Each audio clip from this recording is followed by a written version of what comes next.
Officer Marcus Rodriguez had seen many things during his 12 years on the police force, but nothing could have prepared him for what awaited him that humid Tuesday morning. The emergency call came through dispatch at 7:43 a.m., crackling over his radio as he sat in his patrol car finishing his morning coffee.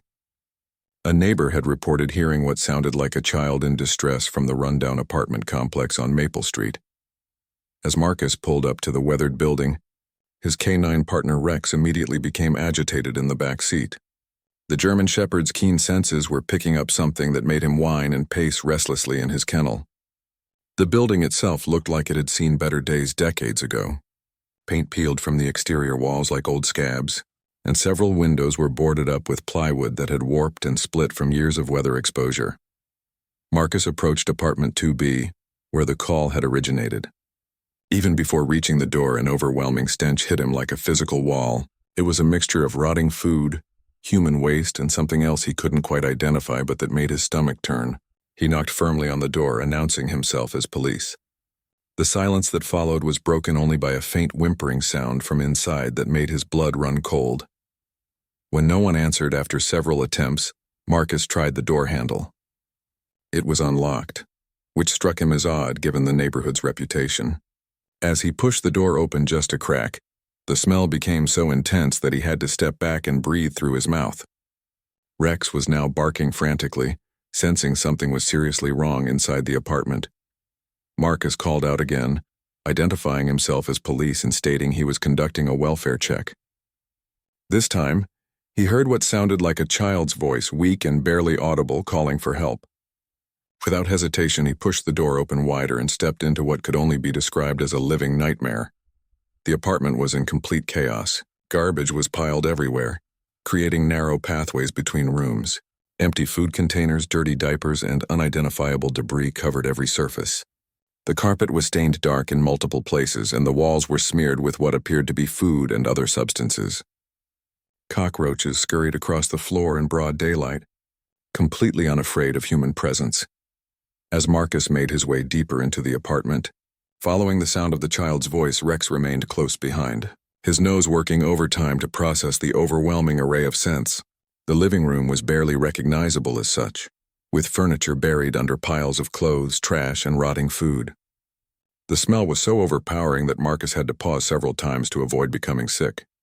In the corner of what might have once been a dining area, Marcus spotted movement. A small figure was barely visible among the debris, and as he got closer, his heart nearly stopped. It was a little girl, probably no more than 4 years old, lying on a filthy mattress that had been thrown directly onto the floor. She was having what appeared to be a seizure, her tiny body convulsing while her eyes rolled back. The child was covered in dirt and what looked like her own waste. Her hair was matted and tangled, and her clothes, if they could be called that, were nothing more than tattered rags. Marcus immediately radioed for an ambulance and backup, his training kicking in despite the shock of what he was witnessing. He knelt beside the little girl, careful not to restrain her during the seizure but ready to help once it passed. As he waited for the seizure to subside, Marcus looked around and realized there was another child nearby. A second little girl, clearly the twin of the first, was huddled in the corner, watching with wide, frightened eyes. She appeared to be in slightly better condition, but was still obviously malnourished and neglected. Both children looked like they hadn't been properly fed or bathed in weeks, possibly months. The apartment continued to reveal its horrors as Marcus's eyes adjusted to the dim light filtering through grimy windows. Empty alcohol bottles were scattered throughout the room, along with drug paraphernalia that made it clear why the children had been left in such conditions. Rex had positioned himself near the door, alert and protective, his training telling him to secure the area while his partner dealt with the immediate crisis. Marcus found himself fighting back tears as he looked at these two innocent children who had been living in conditions that no human being, let alone children, should ever have to endure. The seizure was beginning to subside, and the little girl's breathing was becoming more regular, but she was still unconscious and clearly in need of immediate medical attention. Her twin sister continued to watch from her corner, too frightened to approach but clearly concerned for her sister.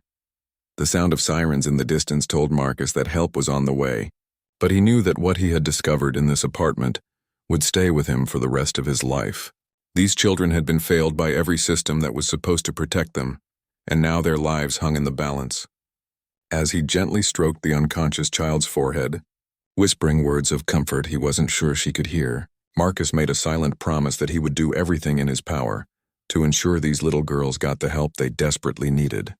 The paramedics arrived within minutes, their heavy footsteps echoing through the hallway as they rushed toward apartment 2B. Sarah Chen, a veteran EMT with over 8 years of experience, thought she had seen everything during her time responding to emergency calls. However, as she stepped through the doorway, the overwhelming stench and horrific conditions stopped her dead in her tracks. Her partner, James Wilson, was right behind her carrying their medical equipment. Both paramedics had to pause momentarily to process what they were seeing. The apartment looked more like a condemned building than a place where human beings lived. James immediately began setting up their equipment while Sarah knelt beside the unconscious twin girl, quickly assessing her vital signs. The child's pulse was weak but steady, and her breathing had stabilized since the seizure ended. However, Sarah could see clear signs of severe malnutrition and dehydration. The little girl's ribs were visible through her thin, dirty clothing, and her skin had a grayish pallor that indicated prolonged neglect. Sarah worked quickly to establish an IV line, knowing that getting fluids into the child was critical. Meanwhile, Officer Rodriguez was trying to coax the other twin out of her corner. The little girl had pressed herself as far back against the wall as possible, her eyes darting between the strangers who had suddenly filled her world. She clutched a filthy stuffed animal that might have once been a teddy bear but was now so dirty and damaged it was barely recognizable. Detective Lisa Thompson had arrived as backup and was now documenting the scene with her camera. Every picture she took revealed new horrors that would later serve as evidence in what was clearly going to be a major child abuse case. Empty syringes were scattered on a coffee table next to baby bottles that contained what appeared to be spoiled milk. The kitchen was completely unusable, with dishes piled high in the sink and covered in mold that had grown into fuzzy green and black colonies. As Sarah worked on the unconscious child, she noticed something that made her heart sink even further. The little girl had what appeared to be old bruises in various stages of healing on her arms and legs. Some were fresh, while others had faded to yellow and green, indicating a pattern of ongoing abuse. Sarah documented each injury carefully while continuing to monitor the child's condition. The conscious twin finally allowed Officer Rodriguez to approach her, though she flinched every time he moved. When he spoke to her in gentle tones, asking her name, she whispered something so quietly he had to lean in close to hear. "Emma," she said, pointing to herself, then gestured toward her unconscious sister. "Lily's sick." Rodriguez felt his chest tighten as he realized these children had been caring for each other in this hellish environment. Emma, despite being only 4 years old herself, had been watching over her sister and knew when something was wrong. The officer gently asked Emma when she had last eaten, and the little girl held up fingers, though it was unclear if she meant hours or days. Detective Thompson was making her way through the rest of the apartment, cataloging evidence that would help build a case against whoever was responsible for these conditions. In what appeared to be the main bedroom, she found more drug paraphernalia, along with photos that helped identify the children's mother. The woman in the pictures looked nothing like someone capable of caring for children, with the hollow-eyed appearance of someone deep in the grip of addiction. The refrigerator, when Detective Thompson managed to open it through the pile of garbage blocking its access, contained nothing but empty beer bottles and containers of food that had rotted beyond recognition. The smell that emerged was so putrid that even the experienced detective had to step away to catch her breath. It was clear that no one had been providing proper food for these children in quite some time. Back in the living area, Sarah was preparing to transport Lily to the hospital. The little girl's condition had stabilized somewhat, but she needed immediate medical care to address the malnutrition, dehydration, and whatever underlying condition had caused the seizure. As they prepared the stretcher, Emma became agitated, clearly not wanting to be separated from her sister. Officer Rodriguez made a quick decision that would later be praised by his supervisors. Rather than traumatize Emma further by separating the twins, he arranged for both children to be transported to the hospital together. Emma was also clearly in need of medical attention, and keeping the sisters together would help reduce their trauma during this overwhelming experience.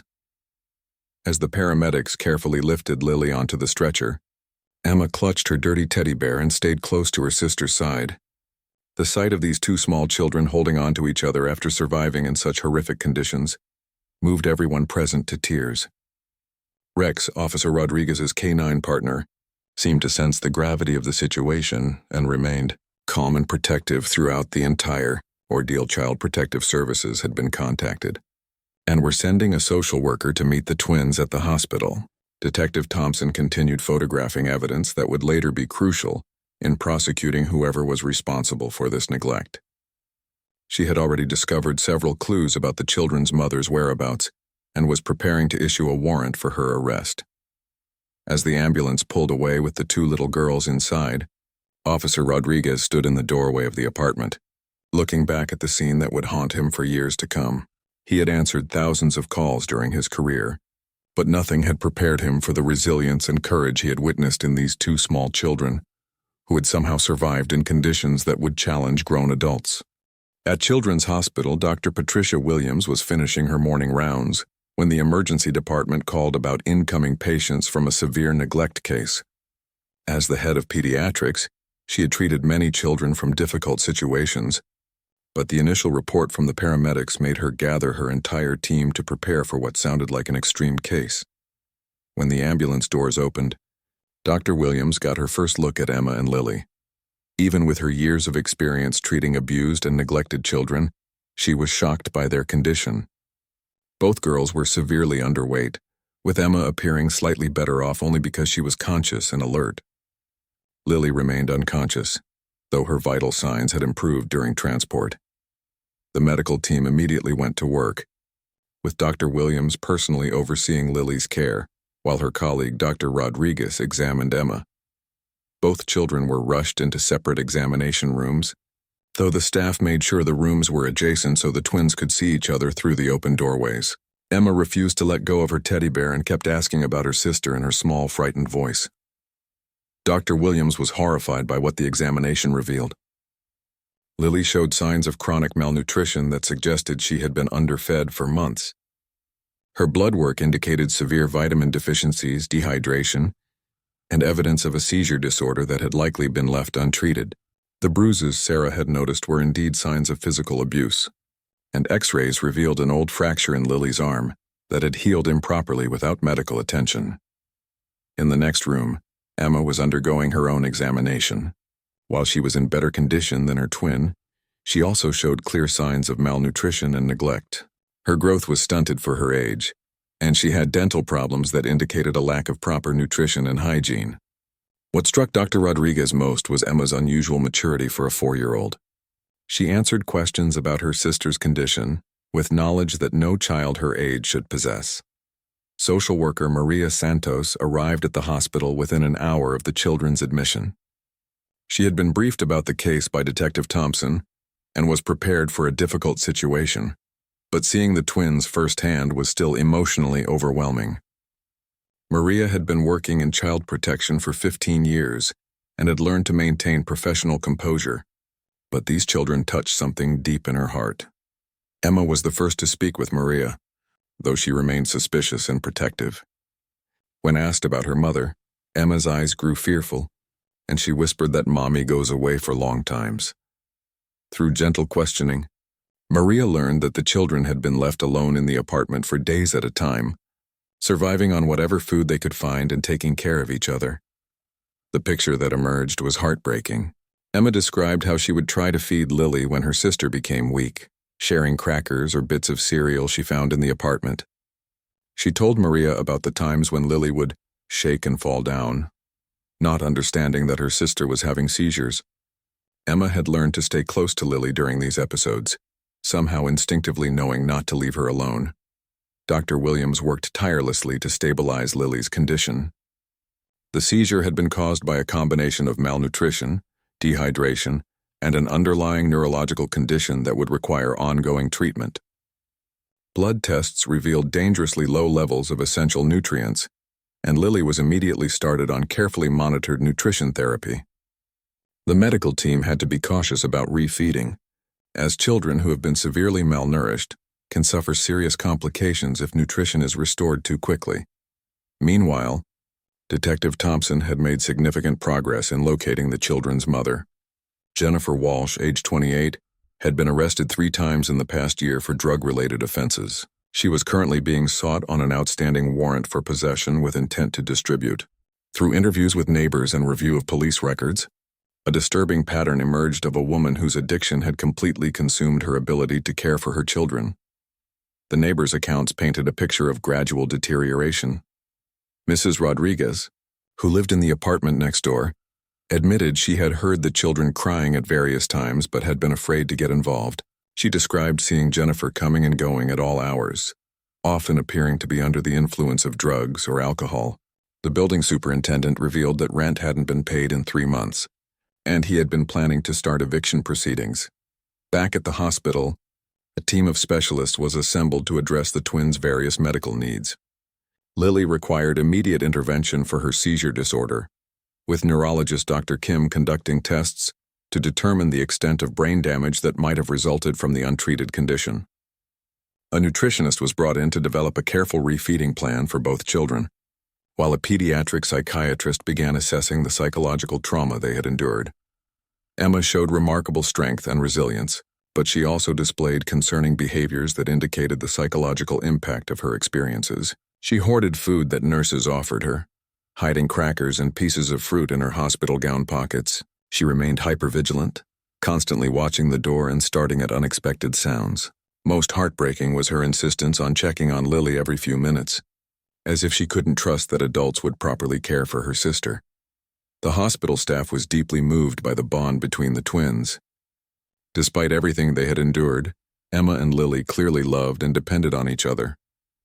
When Lily finally regained consciousness later that evening, her first word was Emma, and she wouldn't calm down until she could see her sister. The medical team made the decision to move them to the same room, understanding that separation would only add to their trauma. As night fell on their first day in the hospital, both girls were finally sleeping peacefully in clean beds with full stomachs for the first time in months. Maria Santos sat nearby, working on the paperwork that would begin the legal process of removing them from their mother's custody. She knew that the road ahead would be long and challenging, but seeing the twins sleeping safely gave her hope that their story might finally have a chance for a happy ending. 3 days after the twins' rescue, Detective Thompson finally located Jennifer Walsh at a known drug house across town. The arrest was swift and without incident, as Jennifer was found passed out on a couch, apparently unaware that her children had been missing for days. When officers informed her that Emma and Lily were in protective custody, her reaction shocked even experienced law enforcement officials. Jennifer showed no concern for her children's well-being, instead becoming angry that someone had entered her apartment. She demanded to know why police had been in her home and seemed completely disconnected from the reality of what her daughters had endured. During the arrest, she appeared to be under the influence of multiple substances and required medical clearance before she could be booked into jail. At the hospital, both twins were slowly responding to medical treatment, though their recovery would clearly be a long process. Lily's seizures had been brought under control with medication, and the neurological tests showed that while there was some damage from the untreated condition, much of her brain function could potentially be restored with proper care and therapy. The medical team was cautiously optimistic about her long-term prognosis.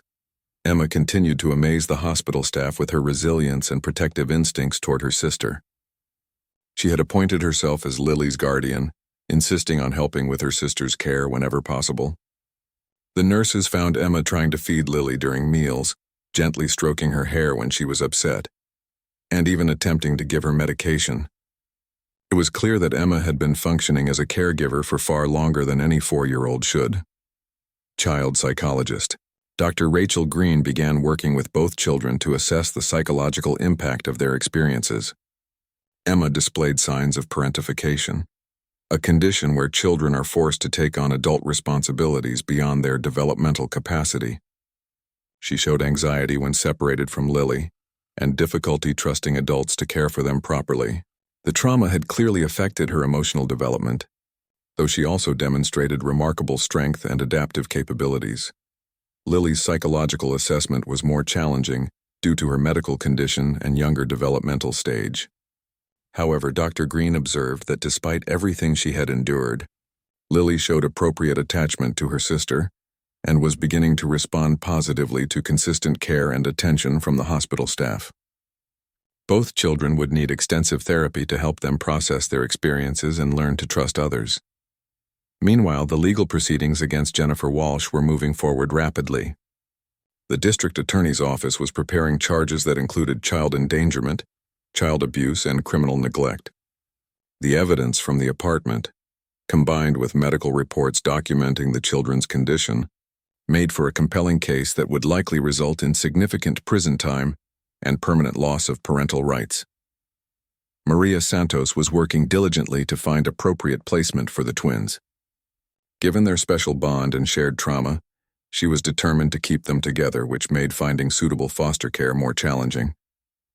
The children would need a family experienced in dealing with severe trauma and medical needs, particularly given Lily's ongoing seizure disorder and both children's nutritional and developmental delays.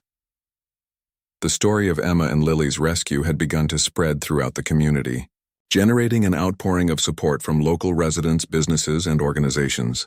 Toys, clothes, and offers of help poured into the hospital, though the staff carefully screened everything to ensure the children's safety and well-being. Several potential foster families had already expressed interest in caring for the twins. Officer Rodriguez had become personally invested in the children's welfare, visiting them regularly during his off-duty hours. Rex, his canine partner, had also formed a special bond with the girls, providing comfort and companionship during their recovery. The hospital had given special permission for Rex to visit, as his presence seemed to have a calming effect on both children, particularly Emma, who had initially been fearful of all adults. Dr. Williams continued to monitor both children's medical progress closely. Emma was gaining weight steadily, and her energy levels were improving daily. Her curiosity about the world around her was beginning to emerge as she felt safer in her environment. She had started asking questions about everything from the hospital equipment to the pictures on the walls, displaying an intelligence that had been suppressed by her traumatic circumstances. Lily's progress was more gradual but equally encouraging. Her seizures were well controlled with medication, and she was beginning to reach developmental milestones appropriate for her age. She had started speaking more, though her vocabulary was limited compared to typical children her age. The medical team was providing intensive speech and occupational therapy to help her catch up developmentally. The twins' story had also inspired changes within the hospital and social services systems. Dr. Williams was working with administrators to develop better protocols for treating children from severe neglect cases, recognizing that the medical team needed additional training and resources to address the complex needs of such patients. The case had highlighted gaps in the system that allowed children to suffer for so long without intervention. Social worker Maria Santos was using the case to advocate for increased funding for child protective services and better training for staff to recognize signs of severe neglect. She argued that if neighbors and building management had been better educated about warning signs and reporting procedures, Emma and Lily might have been rescued months earlier. As the end of their first week in the hospital approached, both children were showing remarkable progress. Emma had learned to trust the nursing staff enough to allow them to care for Lily without her constant supervision, though she still insisted on being nearby. Lily was eating well and had gained several pounds, bringing color back to her pale cheeks for the first time in months. The bond between the sisters remained incredibly strong, with each seeming to find comfort and security in the other's presence. Hospital staff often found them sleeping curled up together, even though they had separate beds. Their connection had clearly been their salvation during the darkest period of their young lives, and everyone involved in their care was committed to ensuring that bond would never be broken again. 2 weeks after their rescue, Maria Santos called Dr. Williams with exciting news. She had found what appeared to be the perfect foster family for Emma and Lily. Robert and Susan Chen were experienced foster parents who had successfully cared for traumatized children for over a decade. They had specifically requested to be considered for the twins after learning about their story through the foster care network. The Chen family lived in a quiet suburban neighborhood with excellent schools and medical facilities nearby. Robert was a retired social worker who understood the complexities of childhood trauma, while Susan was a pediatric nurse with experience caring for children with special medical needs. They had raised 3 children of their own, all now adults, and had fostered more than 20 children over the years, with several adoptions. Most importantly, the Chens had experience with keeping sibling groups together, understanding how crucial this was for the children's emotional well-being. Their home was spacious enough to give each child their own room, while still allowing them to be close to each other. They had already begun preparing for the twins' arrival, child-proofing their home and setting up bedrooms with age-appropriate toys and books. Dr. Williams was cautiously optimistic about the placement. Both children had made remarkable progress in their medical treatment, though they would require ongoing care for months to come. Lily's seizures were well controlled with medication, but she would need regular neurological follow-ups to monitor her condition. Emma's malnutrition had been addressed, but both children would benefit from continued nutritional counseling and monitoring. The psychological healing would take much longer. Dr. Green had been working with both children daily, using play therapy and other techniques appropriate for their ages and trauma histories. Emma was slowly learning to trust adults and beginning to act more like a typical 4-year-old, though she still showed signs of hypervigilance and anxiety when separated from her sister. Lily was making progress in her speech and motor development, gradually catching up to where she should be for her age.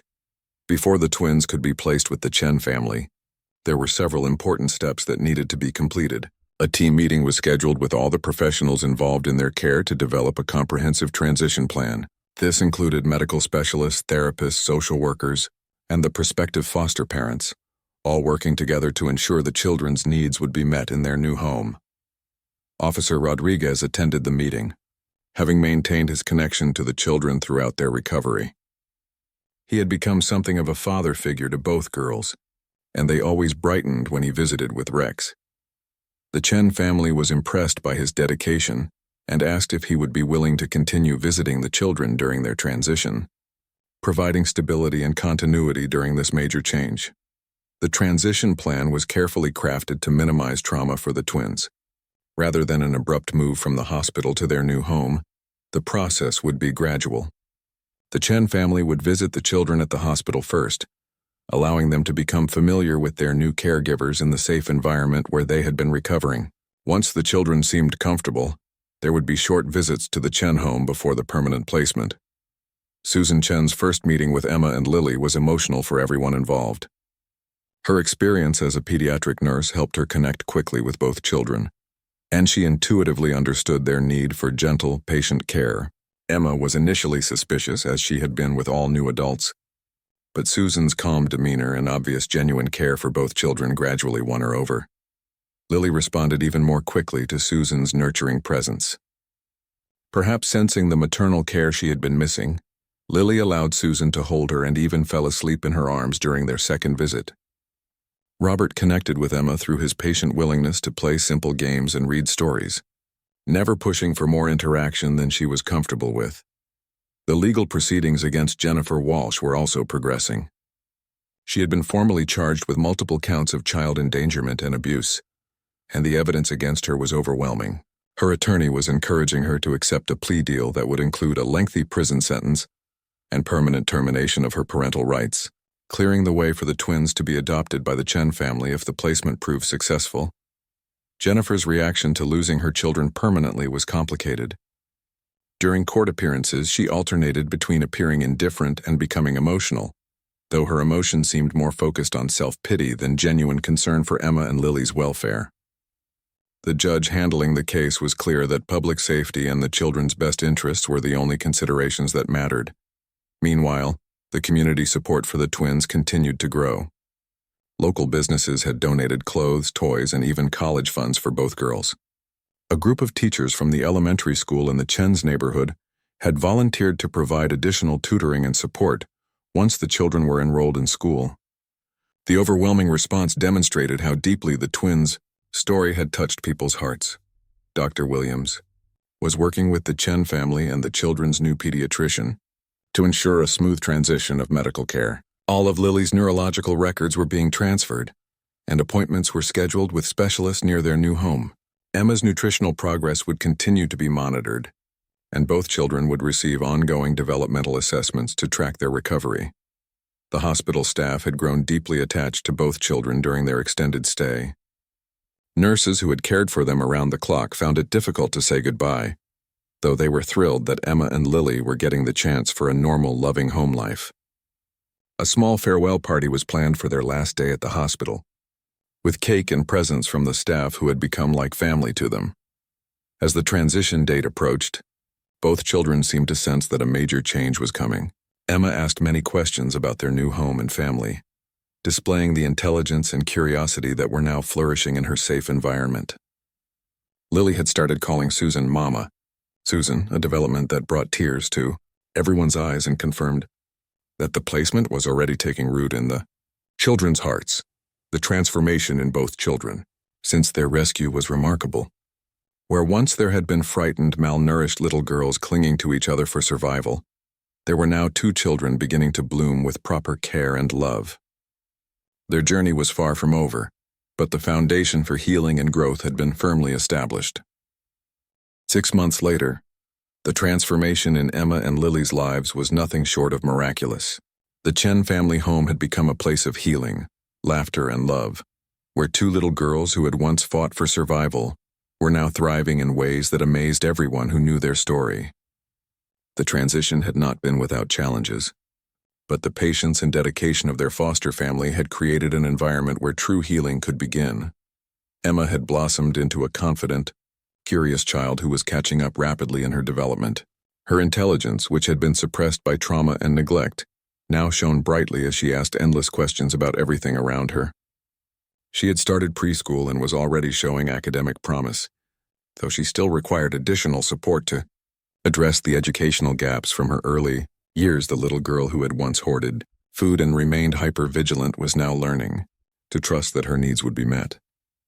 While she still occasionally saved snacks in her backpack and maintained a protective instinct toward her sister, these behaviors were gradually diminishing as her sense of security grew stronger. Play therapy with Dr. Green continued to help her process her experiences and develop healthy coping mechanisms. Lily's progress was equally remarkable. Her seizures remained well controlled with medication, and recent neurological evaluations showed continued improvement in her brain function. The speech delays that had resulted from her medical condition and lack of early intervention were being addressed through intensive therapy, and she was rapidly expanding her vocabulary and communication skills. Both children had gained weight and reached height milestones that brought them closer to normal ranges for their ages.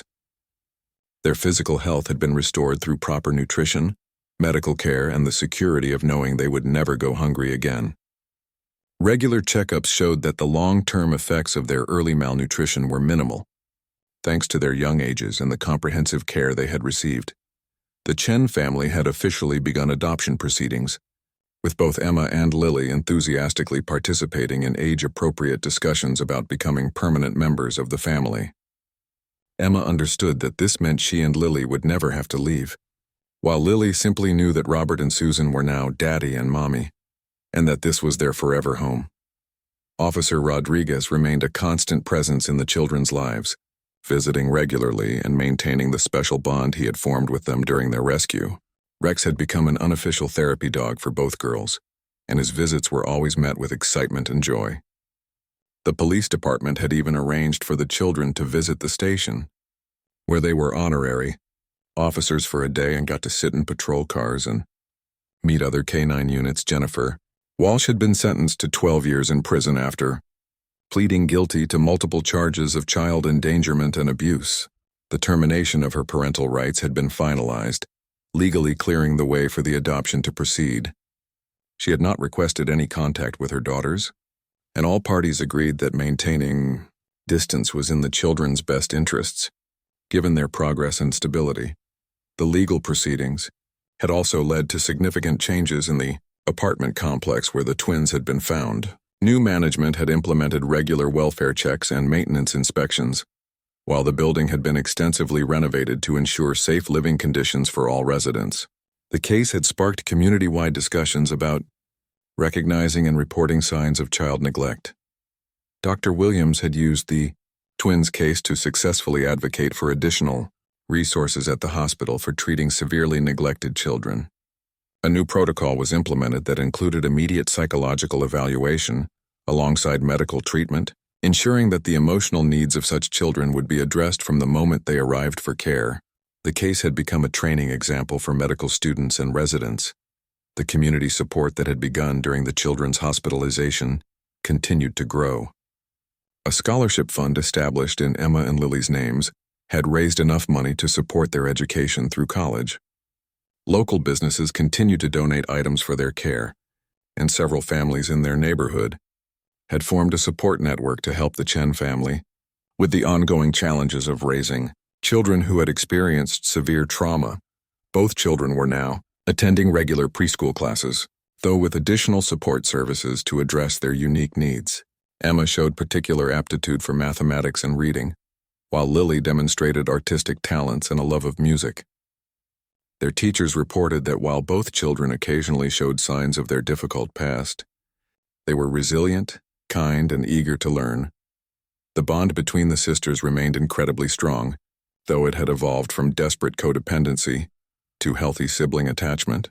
They still preferred to sleep in the same room and became anxious when separated for long periods, but they were also developing individual interests and friendships. The Chen family carefully balanced supporting their connection while encouraging individual growth and development. As the first anniversary of their rescue approached, Officer Rodriguez organized a small celebration with the medical team, social workers, and foster family, who had all played crucial roles in the children's recovery. It was an emotional gathering that highlighted how far Emma and Lily had come from the frightened, malnourished children found in that terrible apartment.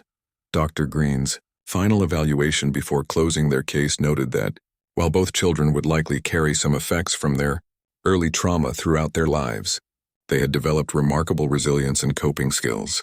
With continued love, support, and occasional therapy as needed, their prognosis for leading healthy, productive lives was excellent. The twins' story had become a powerful example of how dedicated professionals, loving foster families, and supportive communities could transform the lives of even the most severely traumatized children. Emma and Lily's journey from victims to survivors to thriving children demonstrated that with proper intervention and care, children possess an incredible capacity for healing and growth. As they ran through the Chen family's backyard, laughing and playing like any other children their age, it was hard to imagine the horrors they had once endured. Their bright smiles and carefree laughter were testament to the power of love, dedication, and the unwavering belief that every child deserves a chance at happiness and security. The little girls who had once clung to each other for survival now ran toward a future filled with endless possibilities.